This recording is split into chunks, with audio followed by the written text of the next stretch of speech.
Assalamualaikum warahmatullahi wabarakatuh. Sebelumnya, kami dari kelompok 1 akan menjelaskan materi tentang tujuan dan manfaat mempelajari aspek hukum dalam bisnis. Nah, baiklah teman-teman, sebelum kami menjelaskan materi, ada baiknya kami memperkenalkan diri kami terlebih dahulu. Perkenalkan, saya Ziki Jamianto Sandra dengan NIM 200594041 dari Prodi Manajemen. Saya Adinda Eka Putri dengan NIM 2005-90442. Nama saya Muhammad Fadil dari kelompok 1. Baiklah, sebelum kita masuki tujuan dan manfaat mempelajari aspek hukum dalam bisnis, ada baiknya kita mengetahui apa itu aspek hukum dalam bisnis. Nah, teman-teman, aspek hukum dalam bisnis terdiri dari 3 kata inti, yaitu aspek, hukum, dan bisnis. Nah, aspek, apa itu aspek? Aspek berasal dari bahasa Inggris, yaitu aspect, yang memiliki arti sudut pandang. Aspek dalam tata bahasa berarti sebuah kategori gramatikal verba. Selanjutnya adalah kata hukum. Pengertian kata hukum. Wirjo Jodikoro menyatakan bahwa hukum adalah rangkaian peraturan-peraturan mengenai tingkah laku orang-orang di dalam suatu masyarakat yang bertujuan untuk mengadakan tata tertib di antara anggota masyarakat tersebut. Sedangkan menurut HMN Purwasudjipro, hukum adalah keseluruhan norma-norma oleh penguasa negara atau penguasa masyarakat yang berwenang menetapkan hukum, yang dinyatakan sebagai peraturan berwenang yang mengikat, yang bertujuan untuk mengadakan suatu tatanan yang dikehendaki oleh penguasa tersebut. Yang terakhir adalah kata bisnis.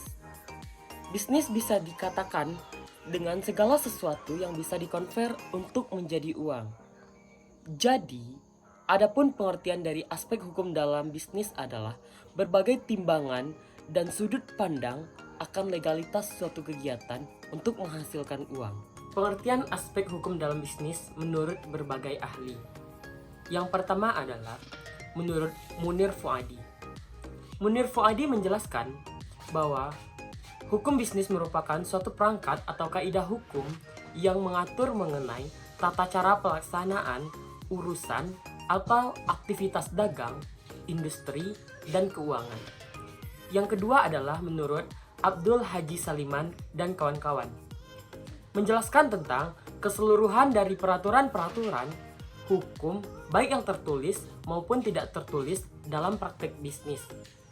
Dan yang terakhir adalah menurut Dr. Johannes Ibrahim SH.M. Hum, menyatakan bahwa hukum bisnis yaitu seperangkat kaidah hukum yang diadakan untuk mengatur dan menyelesaikan berbagai persoalan yang muncul dalam kegiatan antar manusia, khususnya dalam bidang perdagangan. Tujuan dan fungsi hukum bisnis. Hukum bisnis dibuat untuk mengatur dan melindungi bisnis dari berbagai risiko yang mungkin terjadi di kemudian hari. Di bawah ini adalah beberapa tujuan hukum bisnis yang perlu kita ketahui. Yang pertama yaitu untuk menjamin berfungsinya keamanan mekanisme pasar secara efisien dan lancar. Yang kedua, melindungi berbagai suatu jenis usaha, khususnya untuk jenis usaha kecil menengah atau UKM. Yang ketiga, membantu memperbaiki sistem keuangan dan perbankan. Yang keempat, memberikan perlindungan terhadap suatu pelaku ekonomi atau pelaku bisnis. Yang kelima, mewujudkan bisnis yang aman dan adil untuk semua pelaku bisnis. Seperti yang kita ketahui, hukum dibuat untuk menciptakan kehidupan yang aman, tertib, dan tentram sama dengan hukum bisnis. Di bawah ini beberapa fungsi hukum bisnis yaitu yang pertama, untuk menjadi sumber informasi yang bermanfaat bagi pelaku bisnis. Yang kedua, pelaku bisnis dapat lebih mengetahui hak dan kewajibannya saat membangun bisnis, sehingga bisnisnya tidak menyimpang dari aturan yang ada dan telah tertulis dalam undang-undang. Yang ketiga, pelaku bisnis lebih memahami suatu hak-hak dan kewajibannya dalam suatu kegiatan bisnis. Yang keempat, terwujudnya sikap dan perilaku bisnis atau kegiatan bisnis yang adil, jujur, wajar, sehat, dinamis, dan berkeadilan karena telah memiliki kepastian hukum. Ruang lingkup hukum bisnis. Hukum bisnis sendiri memiliki ruang lingkup yang cukup luas dan telah diatur di dalam undang-undang.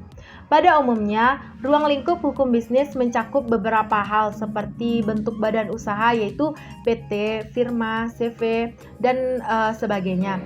Kegiatan jual beli termasuk ekspor dan impor, investasi atau penanaman modal, ketenaga kerjaan, pembiayaan, jaminan hutang, dan surat berharga, hak kekayaan intelektual, asuransi, dan lainnya berkaitan dengan kegiatan bisnis. Sumber hukum bisnis. Sebelum masuk ke sumber hukum bisnis, perlu dipahami bahwa terdapat dua sumber hukum yang berlaku di Indonesia, yaitu sumber hukum material dan sumber hukum formil. Sumber hukum material yaitu hukum yang dilihat dari segi isinya dan berasal dari faktor-faktor yang menentukan isi hukum, yakni kondisi sosial ekonomi, agama, dan tata hukum negara lain. Sedangkan sumber hukum formil merupakan sumber hukum yang berkaitan dengan prosedur atau cara pembentukannya dan secara langsung dapat digunakan untuk menciptakan hukum. Sumber hukum formil antara lain terdiri atas peraturan perundang-undangan seperti UUD 1945, undang-undang, peraturan pemerintah, keputusan presiden, serta peraturan daerah. Traktat yakni perjanjian antar negara yang dibuat dalam bentuk tertentu, doktrin dari ahli hukum, dan jurisprudensi yaitu putusan hakim. Kedua, sumber hukum di atas merupakan dasar terbentuknya hukum bisnis atau hukum yang digunakan dalam menjalankan bisnis. Contoh hukum bisnis secara formil dari segi undang-undang diantaranya yang pertama adalah Kitab Undang-Undang Perdata yang mengatur tentang hubungan baik dengan kebendaan maupun perorangan dan badan hukum dalam KUHP Perdata terdapat aturan mengenai jual beli, sewa nyewa, dan bahkan pinjam meminjam dan sebagainya. Yang kedua, Kitab Undang-Undang Hukum Pidana atau KUHP. Di antara lain mengatur tentang tindak pidana dalam bisnis seperti penipuan dan penggelapan. Yang ketiga adalah Kitab Undang-Undang Hukum Dagang atau KUHD. Itu mengatur tentang persoalan perdagangan secara khusus yang belum diatur dalam KUHP dan KUHP Perdata. Peraturan lainnya di luar KUHP Perdata, KUHP dan KUHD, misalnya undang-undang yang mengatur tentang perseroan terbatas yang diatur dalam undang-undang perseroan terbatas, atau undang-undang yang mengatur tentang investasi yakni undang-undang penanaman modal. Nah, kita beranjak dari tujuan tujuan lain dari hukum dalam bisnis. Pertama adalah menjamin fungsinya keamanan mekanisme pasar secara efisien dan lancar. Jadi dengan adanya hukum dalam bisnis akan mengatur bagaimana berjalannya pasar agar menjadi kondusif dan secara langsung bisa berjalan secara efisien dan lancar. Yang kedua, melindungi berbagai suatu jenis usaha, khususnya untuk usaha kecil dan menengah. Nah, aspek hukum dalam bisnis pun juga tidak